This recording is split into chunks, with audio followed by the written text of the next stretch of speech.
नमस्कार, heart talk Bharat देख रहे हैं आप। मैं हूं दिवाकर विक्रम सिंह। अगर सब कुछ विधिवत यथावत चलता रहा तो यकीन मानिए भारत एक ऐसा कदम बढ़ा रहा है जिसको देख करके पूरी दुनिया हैरान रह जाएगी। हालांकि इसकी जानकारी आधिकारिक और मंत्री स्तर पर पूरे भारत को, साथ ही पूरी दुनिया को दे दी गई है कि भारत के पास जो एक तेल भंडार उपलब्ध है और जिसका पता लगाया जा चुका है, अगर उसमें से अनुमान के मुताबिक उतना तेल निकला तो फिर भारत कच्चे तेल के उत्पादन में आत्मनिर्भर हो जाएगा। जी हाँ, ये आपको चौंकाने वाली या यूं ही ऐसे ही एक खबर लग सकती है, लेकिन इसमें सच्चाई है। और आपको खुशी इस बात की होगी कि जिस बात का दावा हरदीप सिंह पुरी जी ने कुछ दिन पहले किया था कि भारत में अंडमान निकोबार द्वीप समूह में जो ऑफ शोर मतलब समुद्र के बीच में जाकर के जो खुदाई चल रही है अंडमान के नज़दीक, वहाँ के तेल कुओं से ड्रिलिंग का काम शुरू हो चुका है।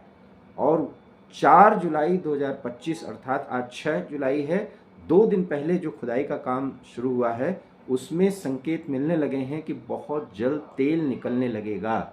मतलब पिछले कई वर्षों से जो काम चल रहा था और जिसकी सूचना दी गई थी उसमें ड्रिलिंग का काम भी आगे बढ़ा दिया गया है। 2 लाख करोड़ टन, अभी आप सोच लीजिए, 2 लाख, माफ करिएगा, 2 लाख करोड़ लीटर कच्चा तेल जो है वहां पर उपलब्ध है, ये बताया जा रहा है। और ये जो ऑयल फील्ड है, यहाँ पर जो भंडार है, ये ठीक इसी तरह से है जैसे गयाना, जो वेस्ट इंडीज आप सुने होंगे, वहाँ का एक द्वीप है जिसको गयाना कहते हैं। अभी प्रधानमंत्री Narendra Modi Trinidad and Tobago गए थे, उसी के बगल में ये गयाना है। और गयाना बहुत छोटा सा एक द्वीप, एक देश भी है, और वहाँ की स्थिति कोई बहुत अच्छी नहीं थी। लेकिन जब वहाँ पर 11 बिलियन बैरल तेल का भंडार पता चला, बताते हैं इससे भी ज़्यादा है, उसके बाद से वहाँ पर खुदाई का काम शुरू हुआ, ड्रिलिंग का काम वहाँ शुरू हुआ और तेल उत्पादन अब होने लगा। अब गयाना एक विकसित देशों की और उसकी प्रॉस्पेरिटी, मतलब वो एक धनी देशों में आ चुका है। कारण है कि ऊर्जा का एक बहुत बड़ा संसाधन होता है, क्योंकि वर्तमान समय में जितनी भी गाड़ियाँ हैं, ट्रेन्स हैं या एरोप्लेन्स हैं, ये सब जो है वो इन्हीं ईंधन से चलते हैं। और इसको भारत आज़ादी के बाद से ही 60% से ज़्यादा हिस्सा दूसरे देशों से मंगाता रहा है। और इसका सबसे बड़ा नुकसान ये होता रहा कि हम दूसरे देशों से जब मंगाते रहे हैं तो उसके एवज में हमको जियोपॉलिटिकल सिनेरियो में, मतलब अंतर्राष्ट्रीय राजनीति में, कभी कभी अपने आप को उनको खुश करने के लिए समायोजित करना पड़ता था अपने कदमों को आगे बढ़ाने के लिए। मतलब ज़्यादातर तेल हम ईरान से मंगाया करते थे, Saudi Arab, UAE, Qatar, Iran, पहले इराक से भी मंगाते थे, अभी भी मंगाते हैं हम। लेकिन अब भारत पिछले 11 सालों से ये स्थिति ऐसा बनाने में सफल हुआ है जिसमें हम रूस से भी तेल लेते हैं। रूस से उस स्थिति में तेल ले रहे थे जब अमेरिका ने हमारे ऊपर प्रतिबंध लगाया था, खास करके यूक्रेन से जब युद्ध शुरू हुआ तो अमेरिका ने प्रतिबंध लगा दिया। और भारत ने अपने विदेश नीति में इतनी स्वतंत्रता रखी कि अमेरिका के दबाव के बावजूद हमने सस्ते दामों पर तेल खरीदा। और उसके कारण हमारे जो ऑयल फील्ड में, माफ़ करिएगा, जो हमारे ऑयल रिजर्व्स हैं वो 3 महीने से ज़्यादा के हैं इस समय। मान लीजिए कि कोई ऐसी युद्ध की स्थिति आ गई, कोई आपात स्थिति आ गई और ये तेल उत्पादक देश हमें तेल देना बंद कर दिए तो हम मजबूर नहीं होंगे। हम 3 महीने की स्थिति बना रहे हैं कि 3 महीने तक हम बिना आयात के भी अपना काम चला सकेंगे। लेकिन अब जो स्थिति आने वाली है, ड्रिलिंग में अगर बहुत जल्दी सफलता हो गई, हालांकि हम एक विशेषज्ञ से बात कर रहे थे तो उन्होंने कहा कि 2-3 साल तो लग जाएंगे, लेकिन बताया जा रहा है कि ड्रिलिंग का काम इतनी तेजी से हो रहा है कि आपको साल भर में एक बहुत ही अप्रत्याशित परिणाम दिखाई देने लगे। और ये स्थिति तो अभी अनुमान है, वास्तविक रूप से बताया जा रहा है कि गयाना में जो तेल भंडार मिला है उससे 3 गुना ज्यादा तेल भंडार है वहां पर। और ये सबसे ज़्यादा महत्वपूर्ण इसलिए है और खर्चीला भी है क्योंकि हमने एक शब्द का इस्तेमाल किया, ऑफशोर ड्रिलिंग।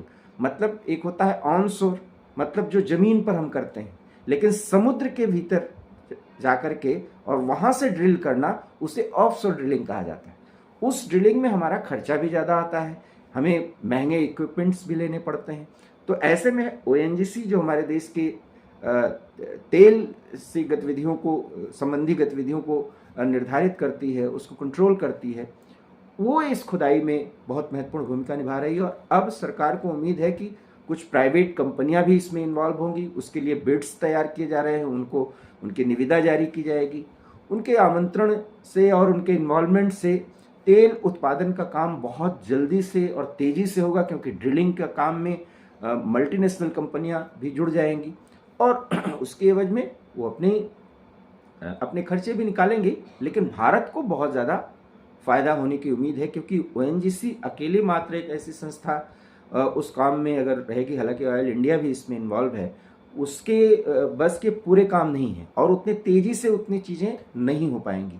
तो ये जो खबर है वो अपने आप में बहुत महत्वपूर्ण है और इम्पॉर्टेंट इसलिए है क्योंकि आज ही के दिन जब मैं आपसे बात कर रहा हूँ तो 2 दिन हो गए और खबर ये है अंडमान से कि ऑफशोर ड्रिलिंग के काम में बहुत ज़्यादा तेज़ी आ गई, क्योंकि बहुत ज़्यादा वो स्थान जिसको निर्धारित किया गया था वहाँ से तेल मिलने के संकेत भी नहीं है, बल्कि तेल निकलने के अब इंतज़ार की स्थिति है। मतलब जो संकेत मिल रहे थे उससे हम बहुत आगे जा चुके हैं। मतलब और मायने साफ है कि इस ऑफशोर ड्रिलिंग में जो कुएं, जिन स्थानों को हमने निर्धारित किया है, जिसको हमने बना लिया, वहाँ से तेल उत्पादन होना ही होना है। और ये तेल उत्पादन 2 लाख करोड़ लीटर का यहाँ पर भंडार है।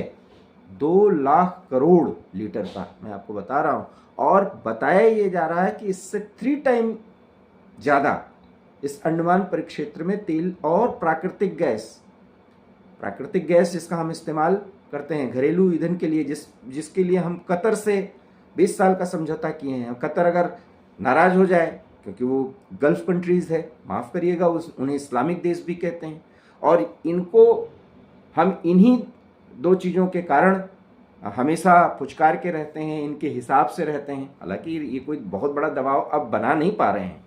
11 सालों में हमने ऐसी स्थिति बना दी। रूस से हम लेते हैं, खुद अमेरिका से, जिसने हमारे ऊपर प्रतिबंध लगाने की कोशिश की। आज भी वो कहता है कि अगर आप रूस से तेल और हथियार लेना बंद नहीं करेंगे तो हम आप पर 500% टैरिफ लगा देंगे। ये डोनाल्ड ट्रंप का बयान है, लेकिन भारत इसके कोई परवाह ही नहीं करता। कारण ये है कि भारत को पता है कि हम दूसरी जगह से तेल ले लेंगे, हम गल्फ से ले लेंगे। अभी ईरान और इजराइल का युद्ध चल रहा था, तो ईरान जो हॉर्मुज पास है, उस हॉर्मुज पास को कह रहा था हम बंद कर देंगे। हालांकि उसकी वो हिम्मत नहीं थी, क्योंकि अगर वो ऐसा करता तो फिर वो उसके लिए ही आत्मघाती होता। लेकिन अगर ऐसा करता तो फिर भारत के सामने मुश्किलें आती। होता यह है कि तेल की सप्लाई में मुश्किलें आती तो फिर तेल के दाम बढ़ते। तेल के दाम जब बढ़ जाते तो फिर ये मुश्किल होती कि यहाँ पर महंगाई ज़्यादा बढ़ती, क्योंकि आवागमन का साधन है, रोज़मर्रा की चीज़ें एक स्थान से दूसरे स्थान के लिए जाती हैं, तो ट्रकों का और अन्य वाहनों का इस्तेमाल होता है, गाड़ियों का, उसमें तेल महंगे जाएंगे। जब वो महंगे जाएंगे तो जो कॉस्टिंग होगी आने जाने का वो बढ़ेगा, और वो बढ़ेगा तो वो उत्पाद जो है हमें महंगे में मिलेगा, और इससे महंगाई बढ़ती है। महंगाई बढ़ती है तो देश में इन्फ्लेशन बढ़ता है। इन्फ्लेशन बढ़ेगा तो हमारे रुपए की जो वास्तविक स्थिति है वो बहुत ज़्यादा कमज़ोर होती है। तो ये और उन दबावों को हम झेल भी रहे हैं। ऐसा नहीं है कि सब कुछ बहुत विन विन सिचुएशन है, लेकिन इन स्थितियों को समायोजित किया जाता है। तो ऐसे में हरदीप पुरी ने जो दावा किया था मंत्री के रूप में, मोदी सरकार के मंत्री के रूप में, उनके दावे की सच्चाई बिल्कुल स्पष्ट रूप से प्रमाणित हो चुकी है, और अंडमान वास्तव में अब काला सोना उगलने लगेगा, और साल भर के भीतर एक बहुत बड़े परिणाम की उम्मीद जताई जा रही है, क्योंकि अब वहाँ पर जो खोज किया गया था उस खोज के परिणाम वास्तविक रूप से लोगों के सामने दिखने भर की देरी रह गई है। तो ये एक बहुत बड़ी खबर है। ऑफशोर ड्रिलिंग में भारत कच्चे तेल का आत्मनिर्भर उत्पादक राष्ट्र बनेगा, और एक बड़े क्रूड ऑयल उत्पादक देश में भारत का नाम शुमार किया जाने लगेगा। और ऐसे में जितनी भी गल्फ कंट्रीज के तेल उत्पादक देश हैं, यहाँ तक कि Saudi Arab, UAE, Qatar, Bahrain, Kuwait, Iran, Iraq, even कि अभी अर्जेंटीना और ब्राज़ील प्रधानमंत्री गए हैं, वेनेजुएला की भी उनकी यात्रा हुई थी, घाना गए थे, साउथ अफ्रीका के कुछ और देशों से, और यहाँ तक कि वेनेजुएला जो दुनिया में सबसे ज़्यादा तेल भंडार है, ये और बात है कि वो भी उतना दोहन नहीं कर पा रहा है। इन सब के जो अनुभव हैं और इन सब के साथ हमारे एक पैक्ट हो रहा है, इनके साथ समझौता भी हो रहा है कि भारत में किस तरीके से तेल की स्थिति को सामान्य रखा जाए, और दूसरी चीज़, भारत में जितना भी तेल का भंडार है वहाँ पर प्रॉपर खुदाई की जाए और वो हम दोहन कर सकें। यही नहीं, अंडमान निकोबार क्षेत्र से जो सफलता मिली है, उत्तर प्रदेश के बलिया से भी वो ड्रिलिंग का काम बहुत जल्दी शुरू हो जाएगा और वहाँ से भी तेल उत्पादन होने लगेगा। बाकी हमारे पास 40% उत्पादन होता ही है। तो कुल मिलाकर के अगले कुछ महीने या अगले कुछ वर्ष भारत के आर्थिक क्रांति के लिए एक बहुत बड़ा जो घटक है वो है क्रूड ऑयल। उसका उत्पादन बहुतायत में होने लगेगा और ये हमारे आपके लिए बहुत बड़ी खुशी की बात है।